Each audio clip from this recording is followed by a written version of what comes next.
বকলমে তিনি বিজেপি, আমরা এটাও বলতে পারি। আপনি দেখুন না, এখানে বিজেপির কোনো অতটা সিট ছিল না। মমতা ব্যানার্জি আসার পরে যতটা সিট এখানে বাড়তে চলেছে। বামফ্রন্ট আমলে মাত্র তাদের 2টো সিট ছিল, আজকের সেই 2টো থেকে এখন কটায় চলে গেল। আজকের ভোটের পার্সেন্টেজ আমরা যদি দেখি, মমতা ব্যানার্জি খুব বেশি ভোটে উনি 44% ভোট পেয়েছিলেন, তো এরা পেয়ে গিয়েছিল প্রায় 34-এর কাছাকাছি, সম্ভবত কি 40-এর কাছে। তাহলে ভোটেও বেশি ডিফারেন্স নেই। তাহলে এখানেও আমরা যদি দেখি, তাহলে বিজেপিকে আসার সুযোগ করে দিচ্ছে মমতা ব্যানার্জি।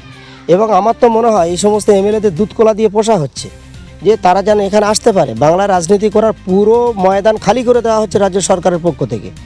আজকের আরএসএসের অফিস সম্পর্কে যদি বলতে হয়, তাহলে আমিও বলতে পারি যে ভারতবর্ষের সবচাইতে বেশি আমরা জানি যে ইউপিতে আরএসএসের অফিস সবচাইতে বেশি কার্যালয়। আর দ্বিতীয় নম্বরে যদি বলতে হয় তো পশ্চিমবাংলা। তাহলে পশ্চিমবাংলায় এখানে বিজেপি এখনও পর্যন্ত কোনো রাজ করেনি, তারপরেও পশ্চিমবাংলা কীভাবে আরএসএসের হেড অফিস 50% কমপ্লিট হয়ে গেল। আজকের মোহন ভগবত রায় সেখানে আসলো, বাকি 50% কমপ্লিট করার জন্য তারা পয়সা দিতেও রাজি আছে। তাহলে মমতা ব্যানার্জির নাকের ডগায় পুলিশ মন্ত্রী হওয়ার পরেও আমাদের পশ্চিমবাংলাতে একের পর আরএসএসের হেডকোয়ার্টারগুলো, হেড অফিসগুলো যে খুলতে চলেছে, এবং দ্বিতীয় পশ্চিমবাংলা এমন একটা রাজ্য যেখানে আরএসএস সবচেয়ে বেশি কার্যালয় তারা গড়ে তুলেছে। তাহলে এটাকে আগামী এটা আমাদের মধ্যে যে একটা মিল মহব্বত, ভাব ভালোবাসা, ভ্রাতৃত্ব, হিন্দু মুসলমান ঐক্যের ভিতরে একটা ফাটল ধরাতে পারে না? অবশ্যই পারে। সব কিছু রাজ্য সরকার জানে, জেনে শুনে তিনি কিন্তু এখন চুপচাপ আছেন। আমার মনে হয় তিনি পক্ষান্তরে তিনি একটা যে বিজেপি, এটাই তিনি প্রমাণ দিচ্ছেন। সারা ভারত জুড়ে করতে পারে, এর জন্য আমরাও রেডি আছি, আলহামদুলিল্লাহ, অসুবিধা নেই। আমরা কিন্তু মুসলমানদের জন্য নয়, আমরা হিন্দু মুসলিম সকলের জন্য রেডি আছি। এখানে এখনও পর্যন্ত আমাদের জানা মতে আমরা তো সবার সঙ্গে মিলেমিশে বিভিন্ন সংগঠনে কাজ করছি। আর আমি তো বাংলার কখনো এই প্রান্তে কখনো প্রান্তে ছুটে বেড়াচ্ছি। এখনও পর্যন্ত 80% হিন্দু কিন্তু তারা সাম্প্রদায়িক কোনো গণ্ডগোল ছাড়া চায় না। তারা ব্যবসা বাণিজ্য করে খেতে চায়, তারা এখানে মুসলিমদের সাথে মিলেমিশে চলতে চায়। কিন্তু যারা কিছু মানুষ এখানে উগ্রতা ছড়াতে চাচ্ছে, যদি তারা ভারতকে এরকম নতুন একটা স্বপ্ন দেখাতে চায়, তাদের বিরুদ্ধে, ইংরেজদের বিরুদ্ধে যেমন আমরা উৎখাত করার জন্য যে আন্দোলন করেছিলাম, ইনশাল্লাহ আমরা সেইভাবে প্রয়োজনে আমরা কুইন্টাল রক্ত দিতে রাজি আছি, ভারতকে বাঁচানোর জন্য, ভারতের হিন্দু মুসলমান ঐক্যকে বাঁচানোর জন্য ইনশাল্লাহ। এখন বিষয়টা হচ্ছে শিক্ষা।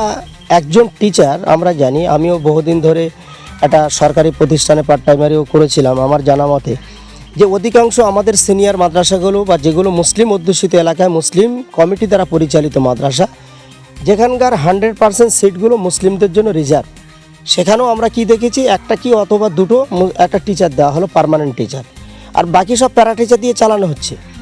আবার আমরা দেখছি মাদ্রাসাগুলোতে সেখানে যেখানে মুসলিমদের জন্য রিজার্ভ সিট, সেখানে আবার দেখা যাচ্ছে 2-4 জন 5 জন করে, এখন তো 50 করে দিয়েছে অমুসলিমদেরকে, তাদের সেখানে রিজার্ভ সিটের ভিতরে তাদের ঢুকিয়ে দেওয়া হচ্ছে। তাহলে সব দিক থেকে আমাদেরকে হাতে মারা হচ্ছে না, কিন্তু ভাতেই মারা হচ্ছে। একজন চাকরি পাওয়ার অর্থটা কি? আজকের আমার ছেলে যদি চাকরি করে, আমি যদি চাকরি করি, আপনি যদি চাকরি করেন, একজন চাকরি পাওয়া মানে তার 7 পিঁড়ি সে বসে খাবে, তার শিক্ষার আলো 7 পিঁড়ি পর্যন্ত যাবে, তার সমাজ ভদ্র হবে, তার পারিপার্শ্বিকতা, তার সামাজিকতা অনেকটা উন্নত হবে একজন চাকরি পাওয়া মানে। সুতরাং এখানে সরকার ইচ্ছা করে আমাদের শিক্ষিত ছেলে হলেও তারা ভ্যান চালিয়ে খাক, তারা ফুচকা বিক্রি করে খাবে, সরকারের সহ্য হবে। কিন্তু আমাদের ছেলেগুলোকে তারা ইচ্ছা করে আমাদের রিজার্ভ সিটগুলো থেকে বঞ্চিত করছে। এটা আমার মনে হয় এটা একটা মারাত্মক ধরনের একটা চক্রান্তে আমরা ফেঁসে আছি। রাজ্য সরকারের উদ্দেশ্য তো এটাই যে উনি এই কখন 1,500 টাকা, এখন তো শুনছি মাধ্যমিক পাস যারা আছে তাদেরকে 1,500 করে টাকা দেবে। তার মানে বোঝা যাচ্ছে আগে ব্যাগ, জুতো, ছাতা, সাইকেল এইসব দিয়ে ভুলিয়ে রেখেছিল। এখন কিন্তু দেখছি যে না, মাধ্যমিক পাস ছেলেরা তো আন্দোলনে নামছে।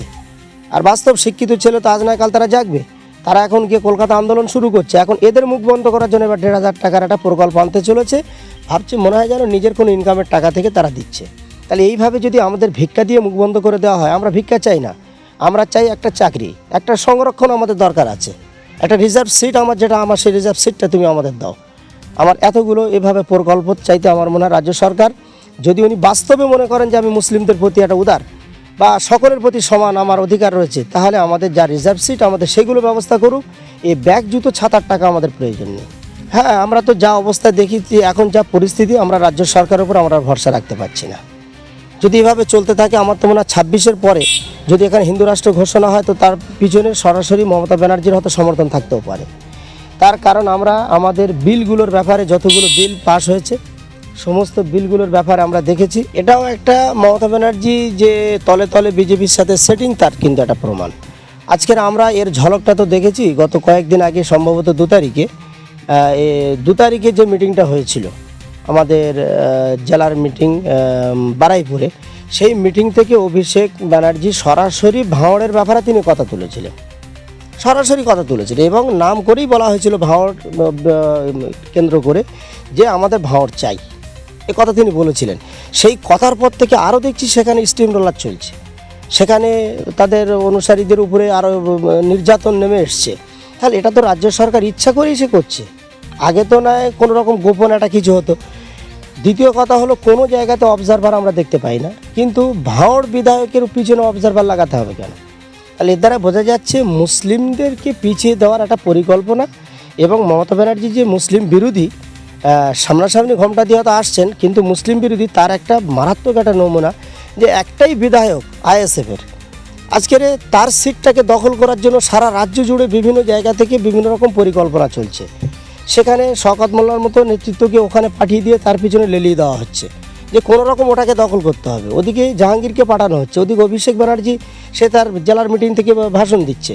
তাহলে সব মিলিয়ে বোঝা যাচ্ছে মমতা ব্যানার্জি মুসলমানদের উত্থান চায় না, আমাদের উত্থান আমাদের চায় না, বরং আমাদের পতনটাই সে ভালোবাসে এখন। এটাই তো ব্যাপার। যদি তিনি দাবি করেন তাহলে অবজারভার নেই, তাকে সেখানে বারবার মিটিং করার সুযোগটা দেওয়া হচ্ছে কেন? এটাই তো প্রশ্ন। নিশ্চয়ই তিনি কোনো একটা দায়িত্বে আছেন, আর যদি উনি বলেন যে আমি অবজারভার নই, তাহলে সেটা উনি ক্লিয়ার করুন যে আমি কে, কোন পদে আছি ভাঁড়ের, আর কোন অধিকার বলে তিনি ভাঁড়ে গিয়ে বারবার হস্তক্ষেপ করছেন, বারবার মিটিং মিছিল করছেন। এই জন্য এর বিষয়টা তার ব্যাপার, সে ক্লিয়ার করবে যে আমি অবজারভার কি অবজারভার নই। হ্যাঁ, ওরা তো সংবিধান তো অলরেডি চেঞ্জ করেই ফেলেছে, শুধু ওরা বাস্তবায়ন করতে মনে হয় শুধু বাকি রেখেছে। যা খবর আমরা কিছুদিন আগে পেয়েছিলাম, ডক্টর বি.আর. আম্বেদকরের সংবিধানের উপরে যাদের ভরসা নেই তাদের দ্বারা আর কি ভরসা করা যেতে পারে? এখন সব মিলিয়ে একটাই কথা হলো এই, যে সমস্ত পাগলের মতো বকলে তো আর হবে না। আমাদের সারা ভারতবর্ষ, বিশেষ করে পশ্চিমবাংলা, এটা কিন্তু একটা গণতান্ত্রিক এমন একটা রাজ্য যে এখানে সবচাইতে বেশি নিয়ম মেনে চলা হয়, এখনও পর্যন্ত চলা হয়। এখন এটাকে চাই টিএমসির মুখ্যমন্ত্রী হোক আর বিজেপির কেউ হোক, যদি আমাদের সেই অখণ্ডতাটা, আমাদের মধ্যে সেই ভাব ভালোবাসাটা যদি নষ্ট করে এটা হিন্দু রাষ্ট্রের দিকে একটা ঠেলে দিতে চায়, আর তার সহযোগিতা যদি রাজ্য সরকার করে, তাহলে কিন্তু বাংলার মানুষ একটা সময় আসছে জবাব দেবে ইনশাল্লাহ। সেম একই কেস ঘটছে। অসীম সরকার একজন বিজেপির বিধায়ক, এখন সে কোরআনের উপরে এমন একটা ভাষা প্রয়োগ করেছে যেটা কিন্তু এর আগে নূপুর শর্মা এত কড়া ভাষা বলতে পারেনি। সে বলেছিল যে 17 জন শয়তান মিলে কোরআনটাকে আবিষ্কার করেছে, এত বড় ভাষা সে বলেছে। আজকের এই কোরআনের উপরে শুধু নয়, কোরআনকে মাননেওয়ালা যে 200 কোটি মুসলমান আছে তাদের সকলের কলিজায় সে আঘাত দিয়েছে। তাহলে একেও পর্যন্ত আমরা দেখেছি, তখন আমরা কি একটা আশা করেছিলাম যে আমরা যে রাজ্যে বাস করছি, যে মুখ্যমন্ত্রীকে আমরাই ভোট দিয়ে তাকে মুখ্যমন্ত্রীর পদে এনেছি, আমরা সবচাইতে বেশি আশা তার প্রতি করেছিলাম যে বিনা কোনো আন্দোলনে তিনি তাকে অ্যারেস্ট করবেন, তাকে বিচারের কাঠগড়ায় তিনি দাঁড় করাবেন। আজকের আমরা সেখানেও দেখলাম যে তাকে কিছু বলল না রাজ্য সরকার। আমাদের বারবার কিন্তু এই প্রশ্নটা আমাদের কাছে উঠে আসছে যে মুখ্যমন্ত্রী, বিজেপি এমএলএ বা বিধায়ক যারা আছে বা তাদের এমপি, তারা যে ভুলভাল কথাবার্তাগুলো মুসলিম সম্প্রদায়ের বিরুদ্ধে বলে যাচ্ছে, এমনকি সরাসরি বাংলার বিরুদ্ধে কথা বলছে তারা, এরপরও রাজ্য সরকার কোনো স্টেপ নিচ্ছে না। এটা কিন্তু আস্তে আস্তে আমাদের মুসলিম সমাজে একটা সন্দেহ কিন্তু দানা বাঁধতে চলেছে।